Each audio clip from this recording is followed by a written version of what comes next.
पर जने सिद्दीक जो वारो आयो हिया गंढड़ी खणिया वा मथे ते महबूब सल्लल्लाहु अलैहि वसल्लम जे कदमन में रखे तो साईं कबूल पवे दीन जे लाए। मजीद ऐसी इस्लामी वीडियो देखने के लिए हमारे YouTube चैनल परवेज पला ऑफिशियल को सब्सक्राइब करें और बेल आइकन को क्लिक कर दें। शुक्रिया। वस्सलातु अला नबी वल वज़न वल फज़ल वल अदल वन नज़्म वल अज़्म बिल जज़म बिवहदतिही व बिकिब्रियाइही व बिसुल्तानिन व बिइलानिन व बिइत्क़ानिन व बिईमानिन व बयानिन फी फुरक़ान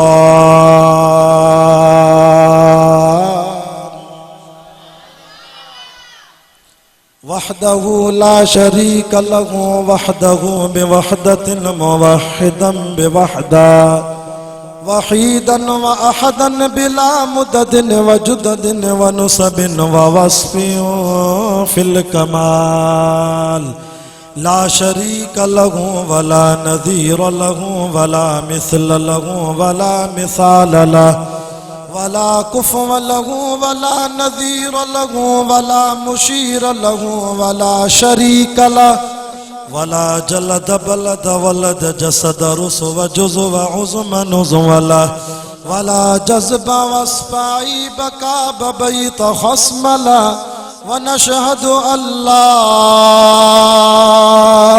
इलाहा इल्लल्लाह वहदहु ला शरीक लहु मन युशरिकु फी ज़ातिही व सिफ़ातिही व आदातिही व आयातिही औ यतबर्रकु बिग़ैरिही मिन नबिय्यिन व वलिय्यिन व तक़िय्यिन व नक़िय्यिन व नसीमिन व हसीनिन व जमीलिन व सग़ीरिन फ़अलैहिल ख़ुस्रान वल वबाल।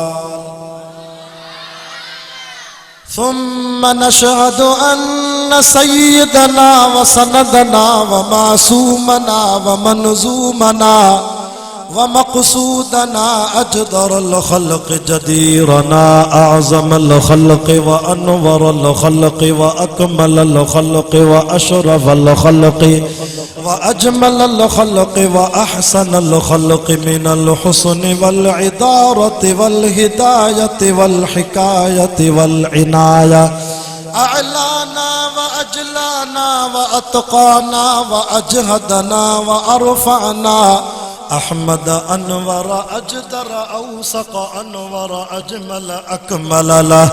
सुम्मा नशहदु अन्न सय्यदना व सनदना महबूब वसलना व नज़लना ईमानना मुबय्यिन फुरक़ानना हादी सबीलना रौनक जुदरानना हुव उद्वतुन नुज़मतुन क़ुद्वतुन रुतबतुन उसवतुन हसना व बिदलाइलिल क़ाहिरतिल गालिबतिल ज़ाहिरतिल बातिना सईद इला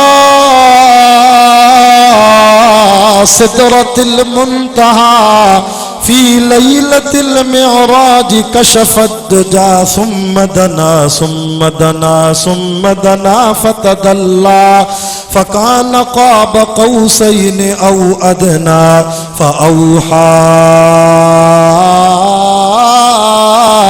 इला अब्दिही मा औहा। वक़ाल अल्लाहु तआला फ़ी मक़ामिन आख़र अरहम उम्मती बि उम्मती अबू बकर व अशद्दुहुम फ़ी अम्रिल्लाहि उमर व अस्दक़ुहुम हयाअन उस्मान व अक़ज़ाहुम अलीयुल मुर्तज़ा रज़ियल्लाहु अन्हुम। वक़ाल अन्नबिय्यु सल्लल्लाहु अलैहि वसल्लम सय्यदा कुहूल अहलिल जन्नति फ़अबू बकर व उमर औ कमा क़ाल अन्नबिय्यु सल्लल्लाहु अलैहि वसल्लम लिकुल्लि नबिय्यिन रफ़ीक़ुन व रफ़ीक़ी फ़िल जन्नति उस्मान बिन अफ़्फ़ान। वफी रिवायत उखरा अल्लाहुम्मा रफीकी फिल जन्नत उस्मान बिन अफ़्फ़ान वक़ाल नबी सल्लल्लाहु अलैहि वसल्लम या अली अंत अखी फिद दुनिया वल आखिरा वक़ाल नबी सल्लल्लाहु अलैहि वसल्लम अना मिन अली व अली मिन्नी वफी रिवायत उखरा अली मअल कुरान वल कुरान मा अली वक़ाल नबी सल्लल्लाहु अलैहि वसल्लम अल हुसैन मिन्नी व अना मिनल हुसैन मन अहब्बल्लाहु अहब्ब हुसैनन व हुवा सिबतुम मिनल अस्बात आमन्तु बिल्लाहि सदक़ल्लाहु व सदक़ रसूलुहुन नबियुल करीम व नहनु अला ज़ालिका लमिनश शाहिदीन व शाकिरीन वल्हम्दुलिल्लाहि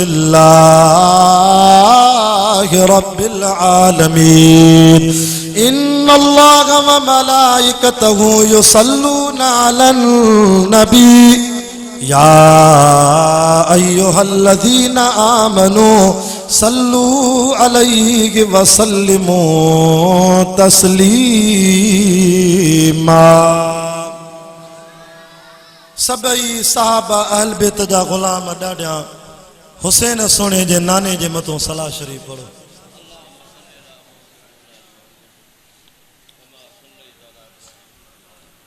अल्लाहुम्मा सल्लि अला मुहम्मदिन नबिय्यिल उम्मी व अला आलिहि व सल्लिम तस्लीमन दाइमन अबदन अबदा।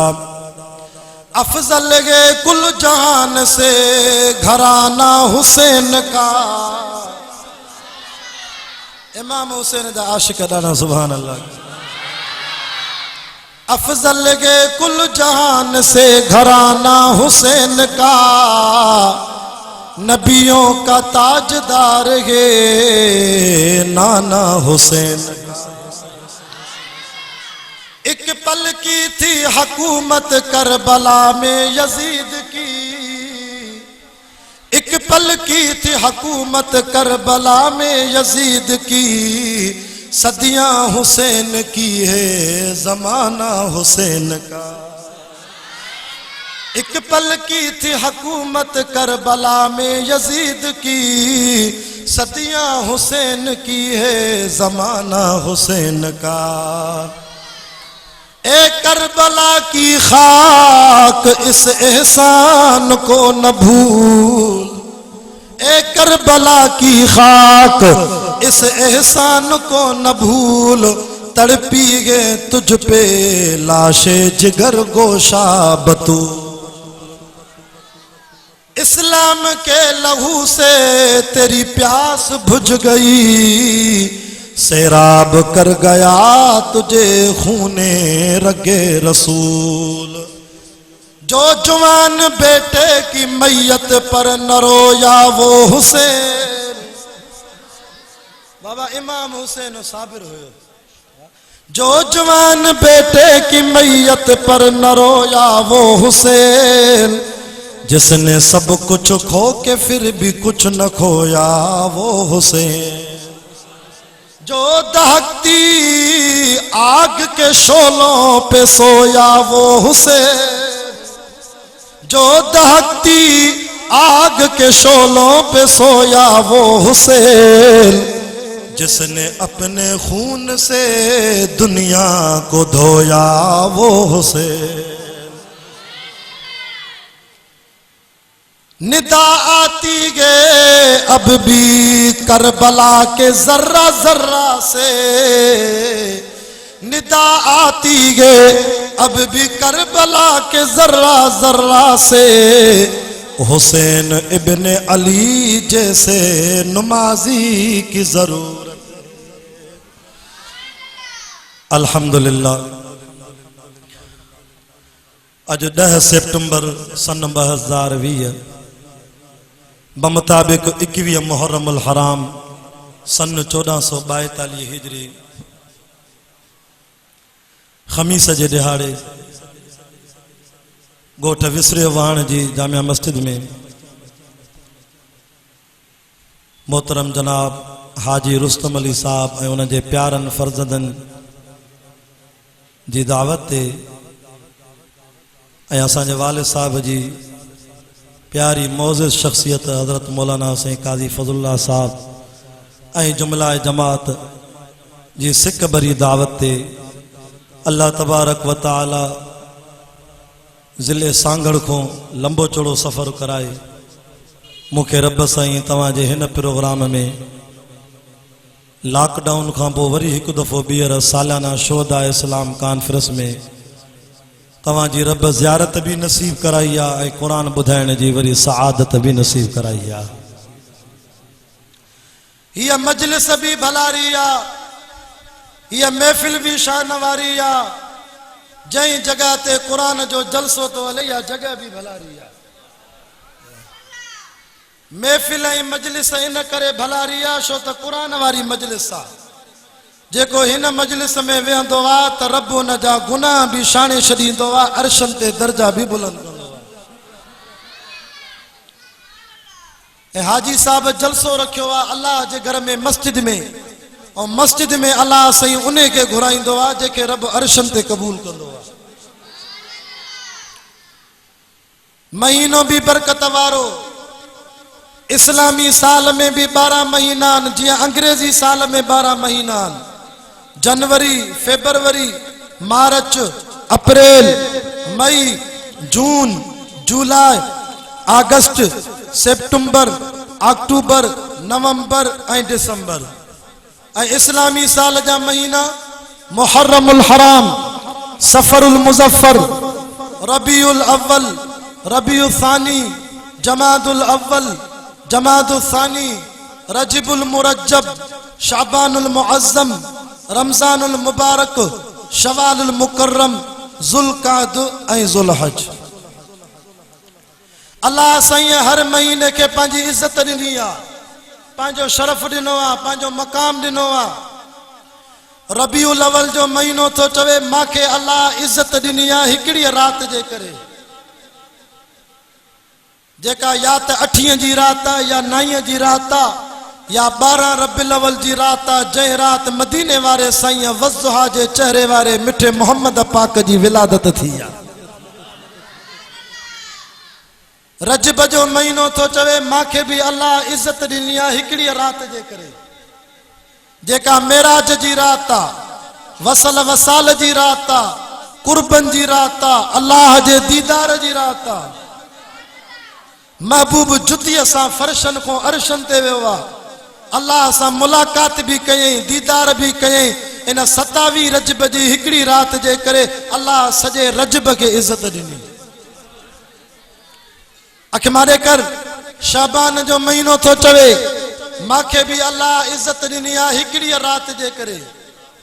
15 शाबान जी रात आहे, छोटकारे जी रात आहे, निजात जी रात आहे, मोमिनन के बख्शण जी रात आहे, लैलतु सिक लिख पढ़ जी रात आहे, अल्लाह जे तक़दीर जे फैसलन जी रात आहे। उन रात जे करे अल्लाह मां शाबान के भी इज्जत ॾिनी।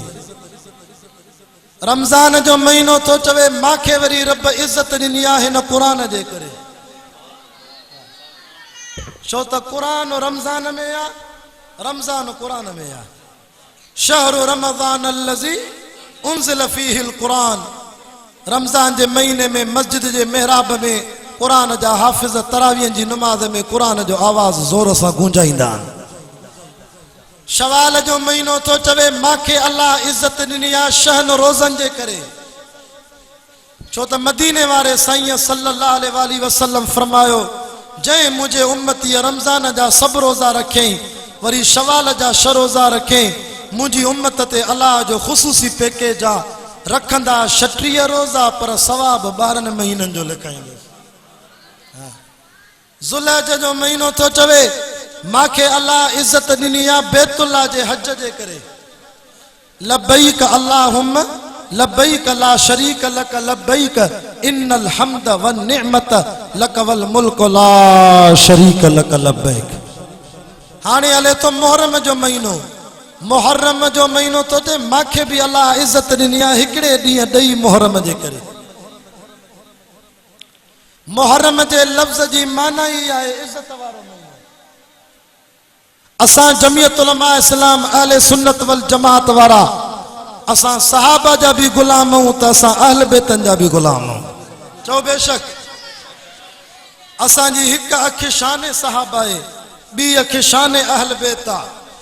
असां जो जेको झंडो आहे न जमियत उलमा इस्लाम जो परचम नबवी अछन ऐं कारिन पटन वारो झंडो जेको अम्मा आयशा सिद्दीका तैयबा ताहिरा जी चादर मुबारक मो मदीने वारे साईं जंगे बदर में ठारायो, इहो झंडो सहाबा जो भी झंडो आ त अहल बैतन जो भी झंडो आ।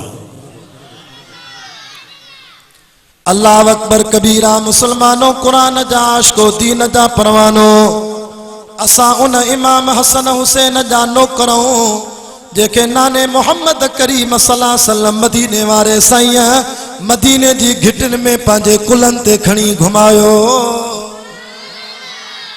ओ विसरियो वाण जे सालाना जलसे में अचण वारो, असां तव्हां के भी रब साईं औलाद ॾिनी आ, पोटा थव डोटा थव पुट थव। असां तव्हां पंहिंजी औलाद के मोटरसाइकिल ते विहारे ठेड़ीअ मो खैरपुर मो पसंद जूं शयूं वठी ॾींदा। अञा को वॾेरो भोतारा पंहिंजी औलाद के 3D गाड़ीअ में विहारे, एक्सला में विहारे, जियला में विहारे, थदन इलाकनि जा कोटा जा मरीअ जा थदन इलाकनि जा सैर कराए। अल्लाह अकबर। अञा को वजीर आला MPA MNA वजीर आजम पंहिंजी औलाद के हेलीकॉप्टर ते विहारे, हवाई जहाज़न में विहारे दुनिया जे मुल्कन जा सैर कराए।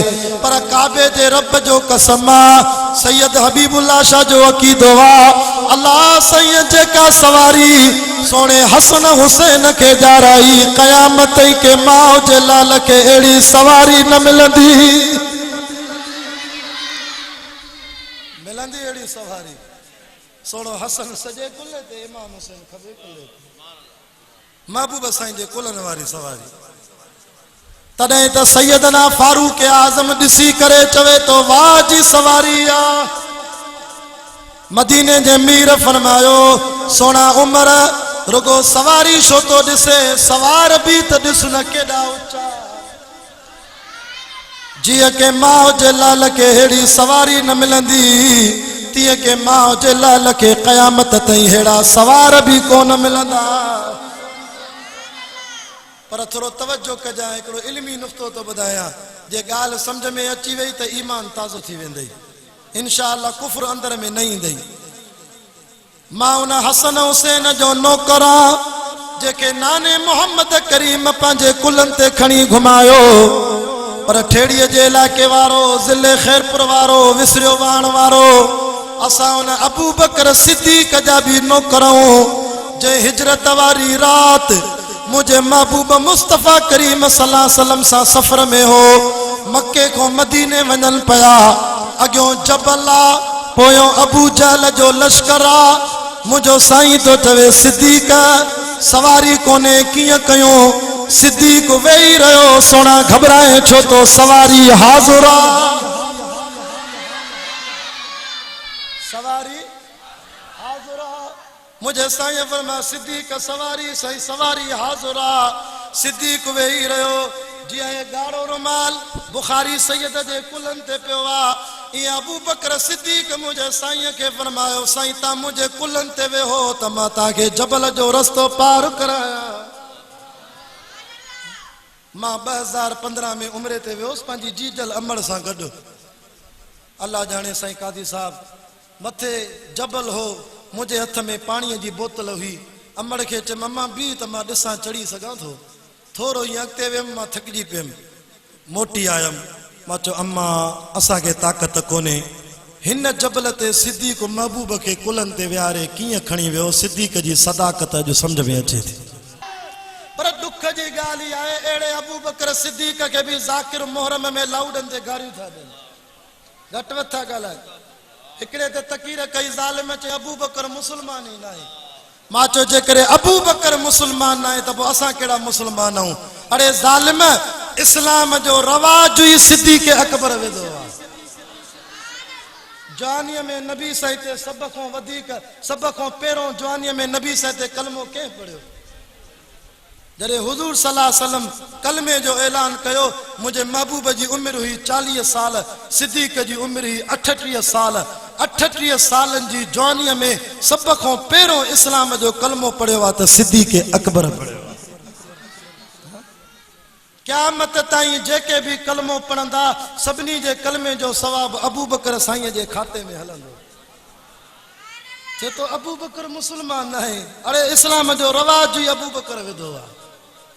सिद्दीक़ भी सिद्दीक़ वा, मुझे साईं जी महफिल में वेठो आ। साईं जन चंदे जो ऐलान कयो, साहबा घरों माल खणी आया, के अध माल खणी आया, के टियों हिस्सो खणी आया, के चौथों हिस्सो खणी आया। पर जॾहिं सिद्दीक़ जो वारो आयो, हीअं गंढड़ी खणी आवा मथे ते, महबूब सल्लल्लाहु अलैहि वसल्लम जे कदमनि में रखे तो साईं कबूल पवे दीन जे लाइ, अल्लाह अल्लाह जे रस्ते में दीन जे निज़ाम जी सरबुलंदी जे लाइ सिद्दीक़ जो चंदो कबूल पवे।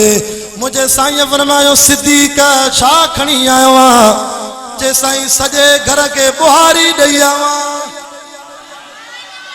अल्लाहु अकबर, सॼे घर के बुहारी ॾेई आवा, न सुई छॾी आ न धागो छॾियो आ।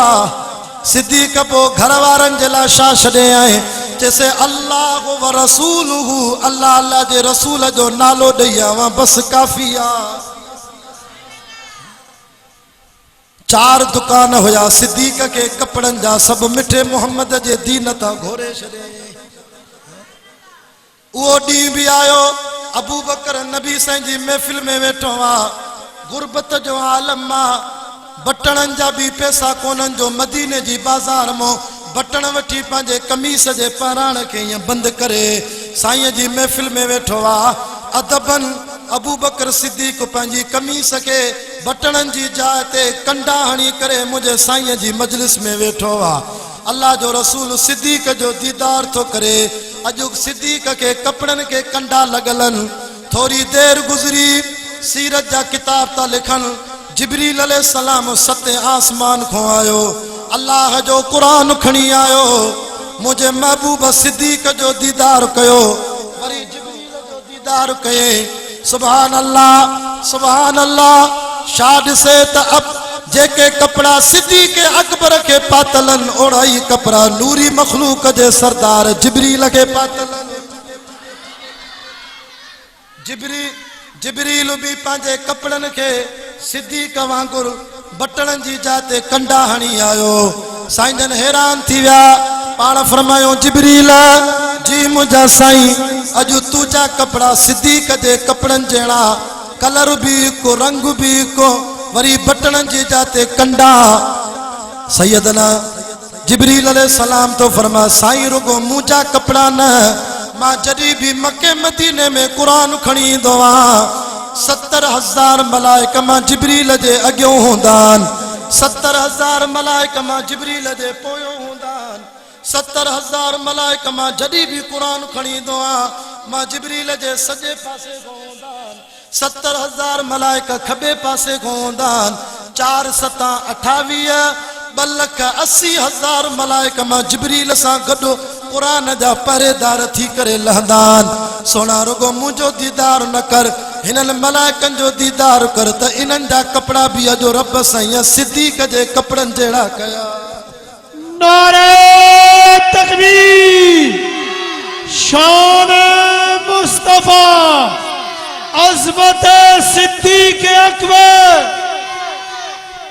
तोखे हया नथो अचे, अञा इन सहाबीअ खे घटि वठो ॻाल्हाई, जंहिंजे कपड़नि जहिड़ा कपड़ा अल्लाह 2,80,000 मलाइकनि खे थो पाराए।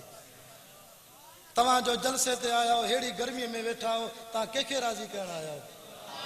विरांडे वारा भी ॻाल्हायो, आख़िर वारा भी ॻाल्हायो, अछी दाढ़ीअ वारा कंहिंखे राज़ी करण आया हो? मां भी 3 ॾींहं खां निकितल आहियां जलसनि ते, सांगड़, वरी नवाब शाह, वरी सुबुह कंडियारे खां वाइस करे हिते आयो आहियां, वरी रतो तेरो, वरी शदाद कोट, ॾींहं राति पिया जलसा कयूं। असां भी कंहिंखे राज़ी करण आया आहियूं? अलाह साईं खे सॼी दुनिया कंहिंखे राज़ी कंदी आहे? मुर्शिद कंहिंखे राज़ी कंदा आहिनि? वली बुज़ुर्ग कंहिंखे राज़ी कंदा आहिनि? इमाम शहीद आलिम नात खान खतीब मुबल्लिग स्टेट सेक्रेटरी के राजी कंदा या अल्लाह सजी दुनिया तो के राजी कंदी आ पर रब तू भी त बुधाए न तू के राजी कंदो आ हेरे तक जाए सैयद जे हथ में कुरान आ मां रब को पुछंदो या अल्लाह ये सब तो के राजी कंदा रब तू भी त बुधाए न तू के राजी कंदो आ रब जवाब दींदे फरमाए तो फरमा वद्दुहा वल्लैलि इदा सजा मा वद्दअक रब्बुक वमा क़ला वलल आखिरतु खैरुल लक मिनल ऊला वलसौफ युतीक रब्बुक फतरदा वरी बीजा ते मुझो रब तो फरमाए वसयुजन्नबुल अतक़ा अल्लज़ी युती मालहु यतज़क्का वमा लि अहदिन इंदहु मिन निअमतिन तुजज़ा इल्ला इब्तिग़ा वजहि रब्बिकिल आला वलसौफ यरदा होदे तो चवे वलसौफ युतीका रब्बुका फतरदा हेरे सिद्दीक जला चवे तो वलसौफ यरदा रब तो फरमाए सजी दुनिया मा खो नाराज थे माके केंजी परवाह नाए रब तो फरमाए सजी दुनिया मुखे राजी कंदिया पर मां अल्लाह बिन शख्सन के राजी कंदो आ एक सोने नबी के बियो सिद्दीक के रब तो फरमाए मां सिद्दीक के राजी कंदो आ अन्या तो के सिद्दीक न तो वणी अल्लाह अकबर कबीरा सिद्दीक भी सिद्दीक वा जिब्रील तो चवे सही मां सते आसमान को लई आवा सिद्दीक दे रब जा सलाम खणी आवा ऐ सोना रब तो चवई त सिद्दीक को पुछा कर त मां रब को हिन हाल में राजिया मां को हिन हाल में राजिया अब ता सा सब रोईंदाऊं त शल रब राजी थे अच्छी दाढ़ी वारा सब चौंदान रब राजी थे जवान चौंदान रब तू राजी थी सैयद चौंदान तू राजी थी उम्मती चौंदान रब तू राजी थी नंढा वडा चौंदान रब तू राजी थी सजी दुनिया हुन के राजी करण ला परेशान आ पर अहकमुल हाकिमीन जजन जो जज जंहिंजे दर ते सुप्रीम कोर्ट ऐं हाई कोर्ट जा जज भी झुकंदा जेको इज्जत ज़िल्लत जो मालिक वा जेको बादशाहन जो भी बादशाह वा चे तो सब मुखे राजी करण ला इलाज कंदा पर सिद्दीक तुझे अजमत तो मां कुर्बान वना जो रब तो चवे सोना महबूब सिद्दीक को पुष्ट मां अल्लाह को राजी आ कनन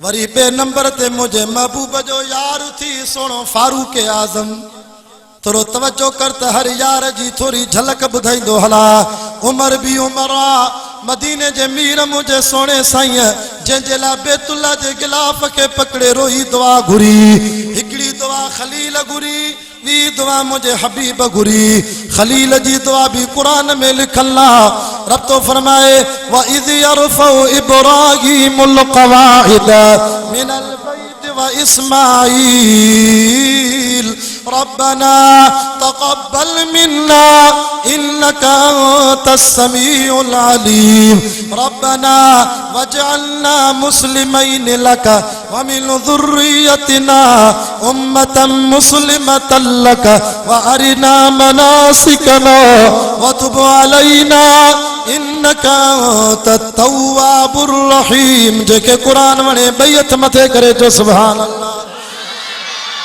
रब्बना वबअस फीहिम रसूलन मिन अनफुसिहिम यतलू अलैहिम आयातिका व युअल्लिमुहुमुल किताब वल हिकमत व युज़क्कीहिम इन्नका अंतल अज़ीज़ुल हकीम बैतुल्ला जे ठाण वारो मिस्त्री भी अल्लाह जो नबी मजूर भी अल्लाह जो नबी हजरत इब्राहिम दुआ गुरी या अल्लाह मजूरी दे रब फरमा खलील शाह ॾियाई सोन ॾियाई न चांदी ॾियाई न पैसा ॾियाई न अशरफियूं ॾियाई न दीनार ॾियाई न बाकी शा ॾियाई या अल्लाह मुंहिंजी दिलि थी चवई हिन घर जो नालो आहे बैतुल्ला मिस्त्री या खलीलुल्लाह मजूर वा ज़बीहुल्लाह त मजूरी में मुखे दे त मुझे खानदान मो मिठो मुहम्मदुर रसूलुल्लाह। अल्लाह फरमायो थोरो आवाज सन्नो करे इस फरमान। अल्लाह फरमायो ओ खलीला तू घुरियो मां रब दिनो माए अच मुझा सोना मां दुआ कबूल कई माए। वरी बी दुआ हबीब मुस्तफा गुरी या अल्लाह मक्के में बवड़ा भोतार तरन अल्लाहुम्मा अइज़्ज़ल इस्लाम बि उमर बिन खत्ताब औ बि अमर बिन हशाम।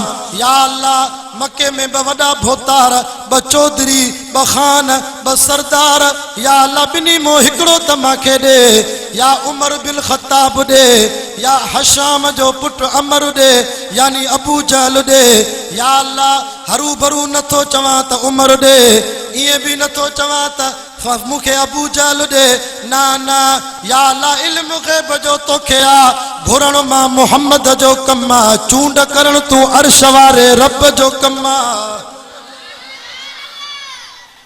हाणे पंहिंजी दिल ते हथ रखो जेको ज़ाकिर लाउड ते सोणे उमर खे गारियूं ॾे इहो ॼणो अल्लाह जी चूंड खे थो गारियूं ॾे। छो त उमर फारूक नबी साईं खे कंहिं चूंडे ॾिनो आहे पोइ त तोखे उमर नथो वणे त माना ख़ुदा जी ज़ात बि तोखे प्यारी न आहे न। छो त उमर त चूंडियो ई मुस्तफ़ा खे अल्लाह साईं चूंडे ॾिनो आहे।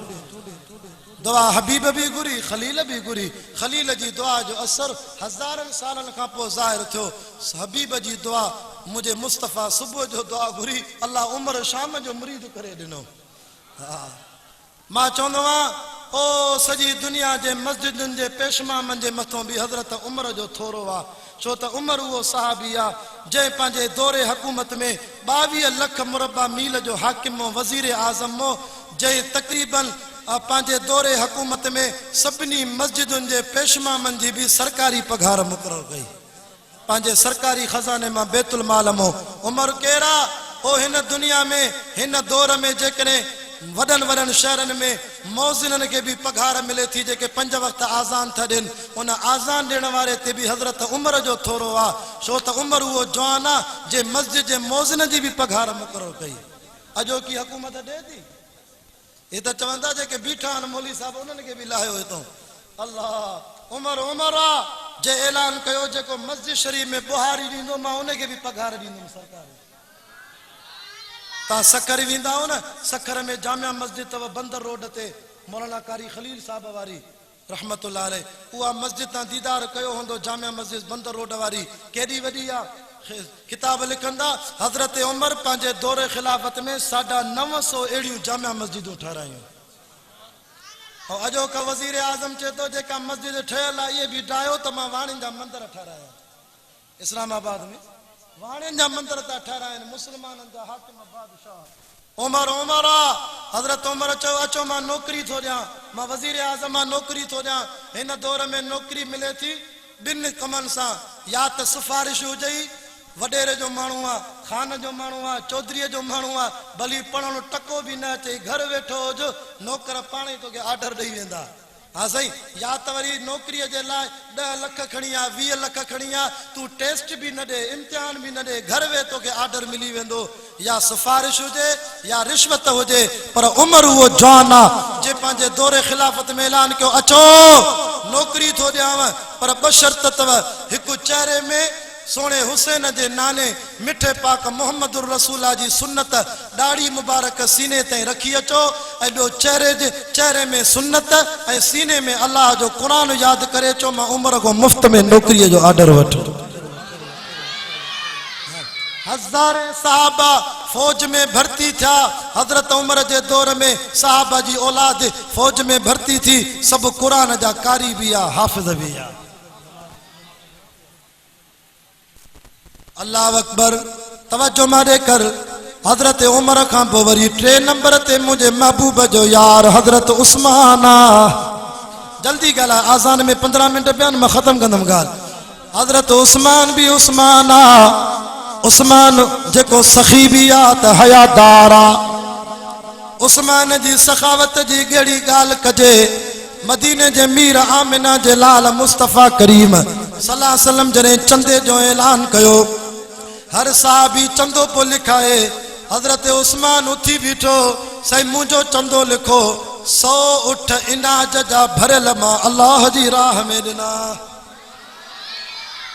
घणा उठ 100 उठ मां बलोचिस्तान वेंदो आहियां जलसन ते गंदावा गंदाखा भागनाड़ी झलमक्सी सिब्बी नोशकी कोटा कलात खुजदार लसबेलो वंगू करख हब एडे कुरान पढ़ी आयमि कराची को 300 किलोमीटर परे बलोचिस्तान में खुश्की आ उते पानी घट आ उठन सवारी जाम जाम आ जमात ने के चयो त उठ जी कीमत घणी आ मुखे चयो साईं शाह साहब हिकड़ो उठ 2 लाख रुपया लहे दो 2.5 लाख 2 लाख अल्लाह अकबर मां चम त हजरत उस्मान जी सखावत के सलाम आ जो हजरत उस्मान नबी से के चंदो लिखायो 900 उठ दिने माना हिन दौर जा 18 करोड़ चंदो हजरत उस्मान हिकड़ी जा दे हजरत उस्मान साईं चंदो लिखाए तो मुझो साईं तो फरमाए लिखंदा वनो 100 उठ अल्लाह जी राह में मुझे साईं फरमाया उस्मान वधाई दे त अल्लाह अञा वधाई दई जैसे 200 उठ दिना अल्लाहुम्मा जिद फजिद साईं वधाई दे उस्मान त अञा रब वधाई दई साईं 300 उठ साईं 400 उठ 500 उठ असां भी चंदो दींदा पर असां जो हाल इहो आ सखावत जो करे खीसे मो कढंदा भी ॾिसंदा मता 100 को वधीक न विया हुजन है सोना उस्मान तुझी सखावत को मां कुर्बान वना हजरत उस्मान दींदो तो वने असा जलसन में चंदो लिखाइंदा मौलवी साहबन के वरी लबंदा ही नहीं जरी मौलवी पान दरत वनी गोलींदो वते है हेडे लिखण वारो मिठो मोहम्मद होजे लिखाण वारो सोनो उस्मान होजे गाल कच्ची कन पक्की पक्की पक्की हजरत उस्मान तो चवे साईं 500 उठ वरी 600 उठ उस्मान वधाए तरफ वधाई दई मन जा बिल हसनत फलहु अशरु अमसालिहा रब जे नाले ते दींदो 10 एक दुनिया में दींदो रब 10 दुनिया में दींदव 70 आखिरत में दींदव अल्लाहुम्मा जिद फजिद हजरत उस्मान तो चे मुखे भी मजो पे वचे नबूवत वारी जुबान दुआऊं दींदी वने मां माल वधाइंदो वञा पियो 700 उठ दिना साईं 800 दिना साईं 900 दिना साईं फरमा उस्मान अञा वधाए सिंधी में चवंदा न चंदो भी उन खां घुर्जे जो मुंह ॾिसी मिठाई घुरबी आ जे में दाना भी हुजन हुए खैरात ॾियण वारा मुंह ॾिसी ख़बर पइजी वेंदी आ हाय सोनो उस्मान ॾींदो वञे महबूब जी भी सोने उस्मान में हुज हुई तॾहिं त महबूब चए पियो उस्मान अञा वधाए साईं उठ ख़त्म थी विया 200 घोड़ा भी ॾियां तो अल्लाह जी राह में छो त उन दौर में तव्हां सां वरी चाइना जूं मोटरसाइकिलूं त कोन हुयूं चिंकियूं रक्षा त कोन हा साहब जे दौर में जिहादी घोड़ा हूंदा हा जिते साहब चढ़ी करे जिहाद ते वेंदा हा हा साईं ए सहाबा जी सवारी घोड़ा अल्लाह के एॾा प्यारा जो रब साईं उन्हनि सवारियुनि घोड़नि जी कदमनि जी दज़ जा भी कुरान में कसम खया तवज्जो कर मां गाल के जल्दी खत्म किया अलहाज अची वियो असांजी महफिल जो सिंगार फरमा वल आदियात ज़बहा फल मुहरियात क़दहा फल मुगीरात सुबहा फअसरन बिही नक़आ फवसतन बिही जमआ ओ मुजा महबूब जा सहाबियो ता माखे एडा प्यारा जो तवा जी सवारी जे घोड़न जी कदमन जा दज़ जा भी मां अल्लाह कुरान में कसम खया साहबा त पंजी जाते साहबा जी सवारी भी अल्लाह के एडी प्यारी आ हजरत उमर बिन अब्दुल अजीज के शख्स चयो साईं ता जो शान मथे या हजरत अमीर मुआविया रज़ी अल्लाह तआला जो शान मथे उमर बिन अब्दुल अजीज वक्त जो आदिल बादशाह जेके सानी उमर फारूक चेबो जवाब केड़ो दिने फरमाए मुझे ला चो था त मां अमीर मुआविया जे बराबर अल्लाह अकबर हजरत अमीर मुआविया जे घोड़े ते सफर कंदो हो उन घोड़े जे नक में जेका रस्सी पौंदी ही उन के जेका नक में अंदर मिट्टी लगंदी दज़ मां उमर बिन अब्दुल अजीज इन हजरत अमीर मुआविया जे घोड़े जे नक जी मिट्टी जे बराबर भी न है अल्लाह अकबर मुझा दोस्तों एड़न सहाबा के ता गलायो अरे जे मदरसे जो नालो बैतुल्लाह है जे मदरसे में साहबा पढ़ियान उन मदरसे जे किताब जो नालो कलामुल्लाह है जे उस्ताद जो नालो मोहम्मद रसूलुल्लाह है हाँ जिन जो इम्तिहान वठण वारो खुद अल्लाह वा जिन जो सर्टिफिकेट रज़ी अल्लाह वा अनहुम वरज़ू अनो मता साहबा के गालाए शिकिल कारी थी वेंदई कब्र में खुदा शिकिल फेरे छॾींदई तौबा ताइब थी अल्लाह अकबर जे दिलन जो इम्तिहान अल्लाह वतो आ उलाइक अल्लज़ी नम्तहन अल्लाह क़ुलूबहुम लित्तक़वा ए मुंहिंजा महबूब तुंहिंजे साहब जी मां दिलनि जो इम्तिहान वरितो आहे रब हे त चवंदा पंतनि पाक बचा बाक़ी सभु फ्री विया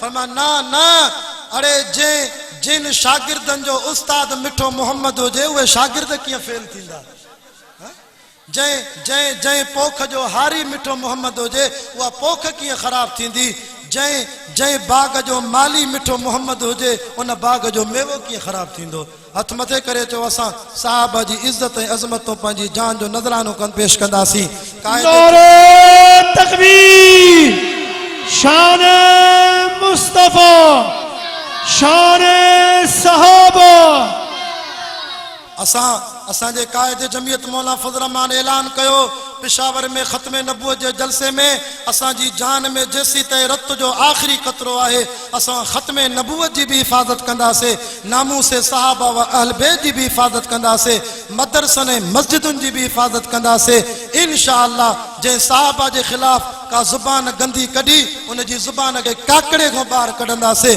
छो त सहाबा जा परवाना भी असां आहियूं अल्हम्दुलिल्लाह मुख़्तसिर नात भाऊ उज़ैर अहमद ॿुधाईंदो हाजी साहब जी इजाज़त सां इंशाअल्लाह जलसो जारी रहंदो दुरूद शरीफ़ पढ़ो तव्हांखे ॿुधाए